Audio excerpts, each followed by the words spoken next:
Welcome to the deep dive. If you're looking at buying property, maybe for the first time, in England or Wales, you probably know it looks, well, simple enough on paper. You find a house, you make an offer. Right. Seems straightforward. But that initial agreement, that handshake, it's really just the start of what can feel like a legal minefield. So today, we're diving into the formal steps, using our source material as a guide. Exactly. And the mission really is to pinpoint that critical difference, the gap between thinking you've got the deal and actually being financially legally locked in. That moment of commitment. That's the one. The whole process, honestly, is designed to bridge that gap from that first nod from the seller to the moment you actually own it. We need to track exactly when liability shifts over to you, the buyer. Okay, let's unpack that journey then. Phase one is usually making an offer via what's called private treaty. It's the most common way here. So I see a house, I talk to the agent, I put in an offer. What does that actually mean, legally speaking? Well, in England and Wales, initially, surprisingly little in legal terms. That first offer, even if the seller says yes, is almost always made subject to contract. Ah, the magic words. Subject to contract. Precisely, and that phrase is your signal. It means nothing is truly binding yet. Our sources highlight this clearly. The property might have an asking price, but where it lands, that depends. In a hot market, it could go over asking. Right, bidding wars and all that. Yeah. And conversely, if the market's flat or falling, you might negotiate it down quite a bit. But the key is that initial accepted offer price isn't set in stone until contracts are exchanged. So subject to contract sounds flexible, but it cuts both ways, doesn't it? It means either side can just walk away, no penalties. That's exactly it. No penalty, no compensation needed if someone backs out before contracts are formally exchanged. And that's where the risk for the buyer comes in. Okay, so what's the big trap here? What's the risk created by this early stage being non-binding? The trap is you, the buyer, start spending money. You've got maybe solicitor's fees starting, perhaps you've paid for a survey, but you have absolutely zero legal guarantee on the property itself. And that leads to, I think I know where you're going with this. Yep. The dreaded gazumping. It's a horrible word and a horrible experience. Explain gazumping. How does it work? So the seller accepts your offer. You're happy. You start the process, maybe pay for a valuation for your mortgage, get searches underway. Then, out of the blue, someone else comes along, offers the seller more money. And because your initial deal wasn't legally binding. Exactly. The seller can just say, sorry, taking the higher offer, and it's perfectly legal. You're left with nothing but the bills for the work you've already paid for. That's the real sting of subject to contract. It's worth pointing out, though, our sources mention Scotland is different. Yes, that's a key contrast. In Scotland, the property law system generally binds the parties much earlier once an offer is formally accepted. So gazumping, while not impossible if there are specific conditions, is much, much rarer. So that really highlights the vulnerability for buyers in England and Wales in those early stages. You need to be aware until the solicitors are truly ready. Absolutely. Vigilance is key until you exchange contracts. Okay, so let's say your non-binding offer is accepted, and thankfully no gazumping happens. The buyer then needs to move fast on the money side, right? The financing. Let's pause the legal vulnerability bit and look at the mortgage steps. There are two main stages. Correct. It typically kicks off with what's called an offer in principle. You might also hear it called a decision in principle, or DIP. Okay, offer in principle. What is that exactly? It's basically a preliminary check by the lender. They'll do a quick credit score check, look at your basic income details, and say, okay, based on this initial snapshot, we'd be prepared to lend you roughly X amount. So it gives you confidence to proceed, but it's not the final loan guarantee. Not at all. It's conditional. It just indicates you likely meet the basic criteria and gives you a budget to work with. It's still subject to full checks later. Got it. Now, running alongside trying to get the mortgage sorted, the buyer also needs to get the legal paperwork moving. This seems like a good point to bring in conveyancing. What exactly is conveyancing doing in the background? Right. Conveyancing is absolutely crucial. It's all the legal work that your solicitor or licensed conveyancer does. It has two main jobs, really. Okay, what are they? First, to check that the person selling the property actually has the legal right to sell it. Making sure they truly own it. Makes sense. And the second. Second, and just as important, is to ensure that you, the buyer, will get good title. That means you'll own the property free from any major hidden legal problems, debt secured on it you didn't know about, or restrictions that weren't disclosed. So the conveyancer is digging through all the legal history, the searches, making sure everything is above board for now. Precisely. It's detailed, essential work that runs in parallel with you sorting out the mortgage. Okay, back to the mortgage then. We've got the offer in principle, that initial thumbs up. Now comes the formal application. This sounds much more serious. What kind of financial microscope are we under now? Oh, it's thorough. Very thorough. This isn't just a quick glance. The lender wants hard evidence. They'll ask for bank statements, usually several months' worth, pay slips, proof of employment, maybe your employment contract. They want to see everything. Debts, outgoings. Everything. Details of any existing loans, credit card debts, student loans, even regular large outgoings. They need to be absolutely satisfied you can afford the repayments, not just now, but potentially if interest rates rise. And crucially, at this point, the lender also does their own check on the property itself, right? Yes, absolutely vital. They arrange a property valuation. This isn't the same as a full structural survey for you, the buyer, although sometimes they can be combined. The lender's valuation is purely to confirm the property provides enough security for the loan amount they're considering. Is it worth what you're paying in their eyes? Right, protecting their own investment. Exactly. And an interesting detail from the material lenders rely purely on the financials and the property value. They don't ask for things like character references, which you might see in other contexts. Why is that important? It just underlines that a mortgage is a secured loan. The lender's primary concerns are, can you pay based on verifiable evidence? And if you couldn't pay for some reason, is the property valuable enough for them to recover their money? Your character, personally, doesn't really factor into that equation. It's all about the numbers and the asset. So, assuming all those checks go well, the detailed financial vetting, the property valuation comes back to, okay, what happens next? What document lands on my doorstep? Then you receive the formal offer of advance, sometimes just called the mortgage offer or offer letter. Okay, the offer of advance. Now, this sounds official. Is this the final binding contract with the bank? Have I signed on the dotted line for the loan now? No, and this is a really subtle but important point that often confuses people. The offer of advance is not the final loan agreement itself. Okay, so what is it then?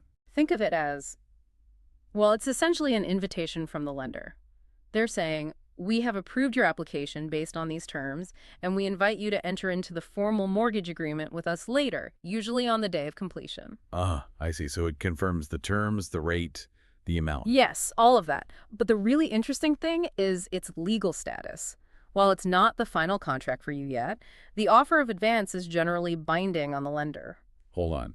So the bank is committed to lending me the money at this stage, even though I haven't signed the final loan deed. That seems empowering for the buyer, actually. It is, to a degree. It gives you security that the funds are approved.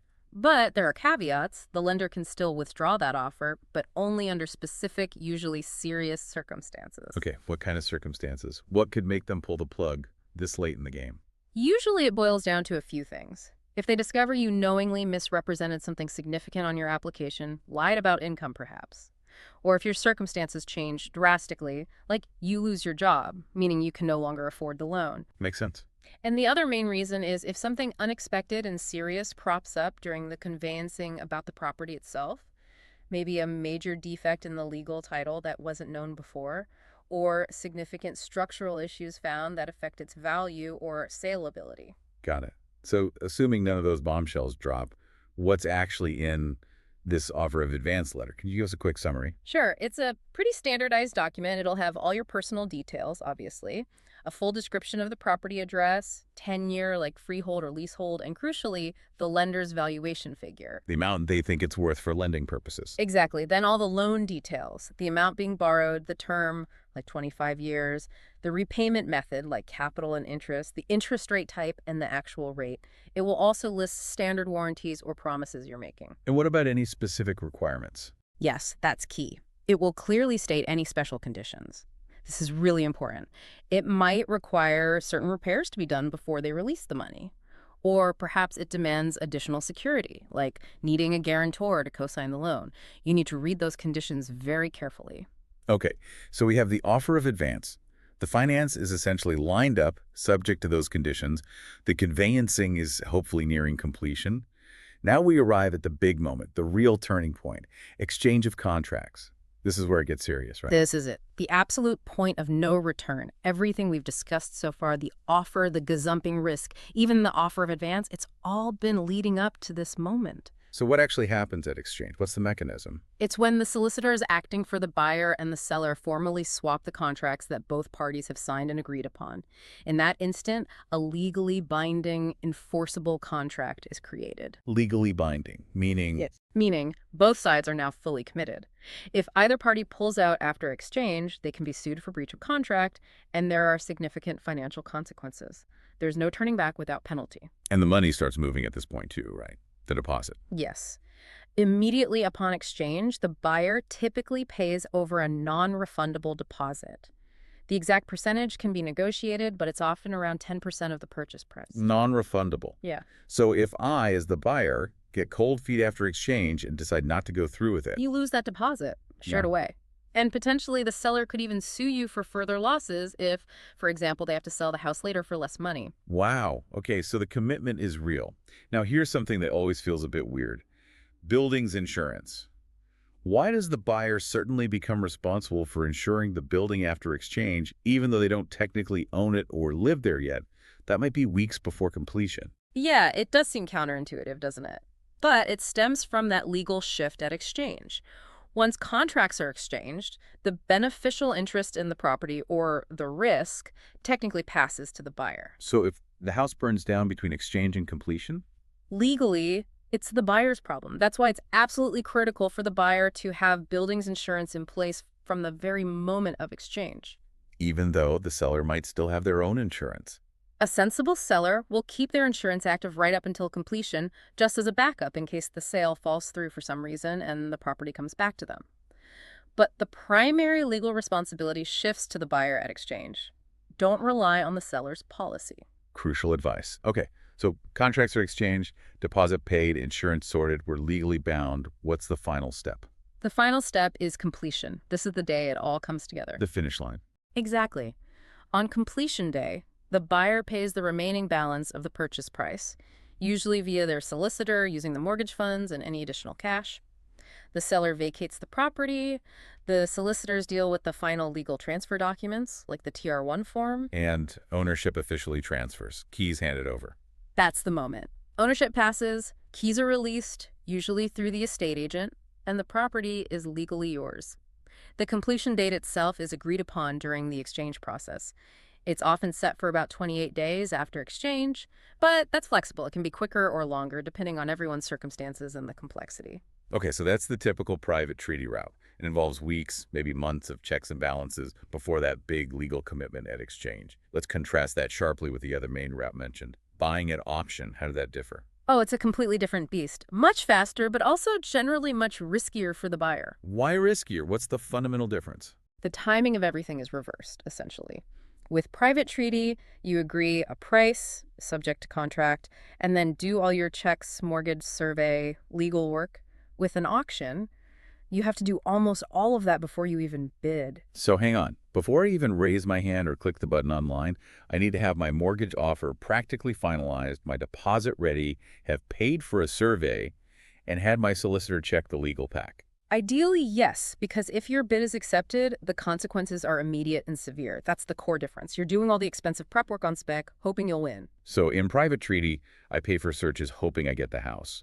At auction, I pay for searches before I even know if I'll have a winning bid. Precisely. That's the substantial prior outlay risk our source material flags. You could spend hundreds, even thousands on valuations, surveys, and legal fees, and then get outbid. That money is just gone. Speculation, basically. Okay, and properties at auction usually have a reserve price, right? Yes, that's the minimum the seller will accept. Bidding needs to reach or exceed that for the property to be sold on the day. But if your bid is the highest above the reserve, the hammer falls. And things happen very, very quickly. How quickly? If I win the bid, is there still a cooling off period? Can I change my mind in the next hour or day? Generally, absolutely not. This is the biggest difference from private treaty. In a traditional property auction, the moment the hammer falls on your winning bid, you are deemed to have exchanged contracts right there and then. Instantly. Wow. Instantly.